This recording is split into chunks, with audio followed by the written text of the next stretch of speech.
अब आगे बढ़ेंगे, बात बिहार की कर लेते हैं। बिहार से बड़ी खबर सामने आ रही है। बिहार के मोहिउद्दीननगर में योगी की रैली हुई। पहले बिहार में बेटियां, व्यापारी असुरक्षित थे। योगी आदित्यनाथ ने कहा, ये आपको जाति के नाम पर बांटते हैं। यूपी में माफिया विहीन हो चुका है। यूपी में कोई दंगा नहीं, सब चंगा है। उत्तर प्रदेश के मुख्यमंत्री योगी आदित्यनाथ बिहार में योगी मॉडल का जिक्र करते हुए और ये कहते हुए कि अब बिहार में दंगा, उत्तर प्रदेश में दंगा नहीं है बल्कि सब चंगा है। भाषण के माध्यम से, बयानों के माध्यम से निकालने का काम कर रहे हैं, लेकिन उत्तर प्रदेश का बुलडोजर थमने वाला नहीं है, वह डरने वाला भी नहीं है। अब तो बिहार भी माफिया के खिलाफ यही कार्रवाई करेगा।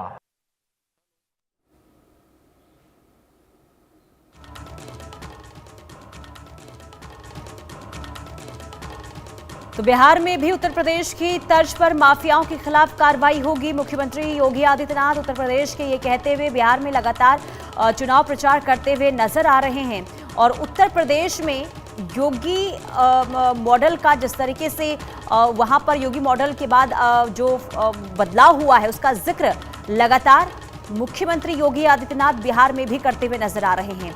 माफिया विहीन हो गया है उत्तर प्रदेश, इसका जिक्र मुख्यमंत्री योगी आदित्यनाथ ने कहा। उन्होंने कहा कि अब बिहार में भी उसी तर्ज पर यहां पर माफियाओं को लेकर कार्रवाई होगी। तो मुख्यमंत्री योगी आदित्यनाथ लगातार धुआंधार प्रचार करते हुए अलग अलग जिलों में बिहार के नजर आ रहे हैं और माना यह जाता है कि जहां जहां मुख्यमंत्री योगी आदित्यनाथ प्रचार प्रसार करते हैं वहां पर बीजेपी को फायदा भी होता है, क्योंकि हिंदुत्व का बड़ा चेहरा और साथ ही साथ माफियाओं का जिस तरीके से जिक्र करते हुए नजर आते हैं मुख्यमंत्री योगी आदित्यनाथ हर चुनावी सभा में, कहीं ना कहीं ये माना जा रहा है कि इसका फायदा बीजेपी को बिहार चुनाव में भी मिलेगा। लेकिन क्या वाकई मिलेगा, ये देखना होगा।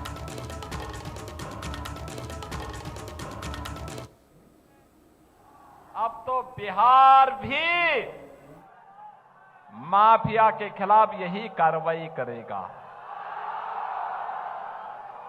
हमें बिहार की धरती को ज्ञान की धरती के रूप में पुनर्स्थापित करने की दिशा में किए जाने वाले कार्यों को आगे बढ़ाना है। बिहार के विकास को भारत के विकास के साथ जोड़ करके आगे बढ़ाना है। बिहार के नौजवानों के लिए बिहार के अंदर ही नौकरी और रोजगार की सुविधा उपलब्ध करवानी है। बिहार की माताओं बहनों की सुरक्षा को सुनिश्चित करते हुए उनके स्वावलंबन के कार्यक्रम को आगे बढ़ाना है। और अभी 20 वर्ष में बिहार के अंदर साक्षरता की दर को 33% से बढ़ाकर के आज 75% तक पहुंचाने में सफलता प्राप्त हुई। बहनों और भाइयों, आज आप देख रहे होंगे एनडीए की सरकार थी, पैसा था तो 1,41,00,000 माताओं और बहनों के खातों में 10,000 रुपए के अनुसार धनराशि भी चली गई है। और ये तो शुरुआत है, शुरुआत। अभी तो इससे भी बड़ा कार्य होना है। मोदी जी के नेतृत्व में आज विकास भी है।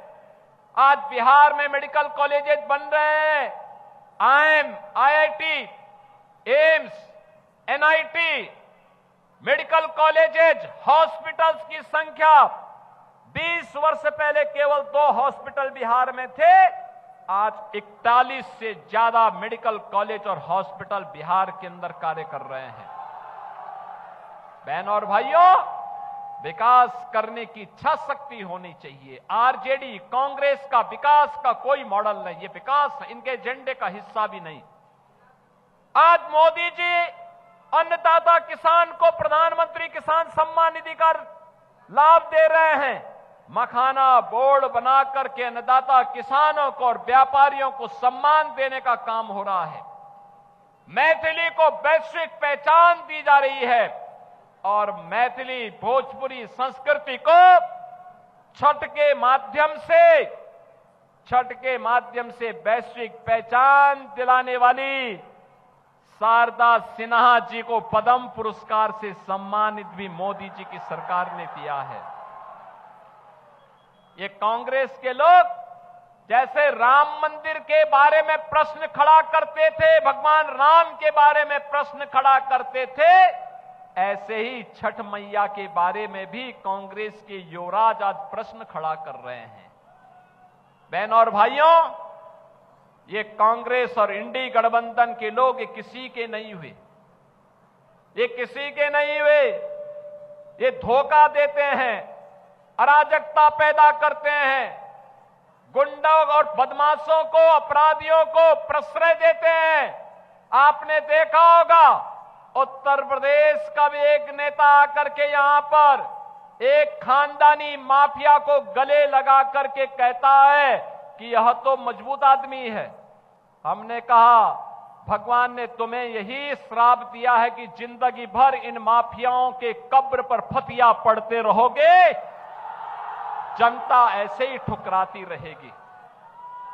बहनों और भाइयों, आप देखो ना, मोदी जी प्रधानमंत्री हैं, 80 करोड़ लोगों को फ्री में राशन, 80 करोड़ लोगों को फ्री में राशन, 50 करोड़ लोगों को 5 लाख रुपए प्रतिवर्ष स्वास्थ्य की सुविधा, फ्री में सुविधा, 46 करोड़ लोगों के बैंक अकाउंट खोल दिए गए।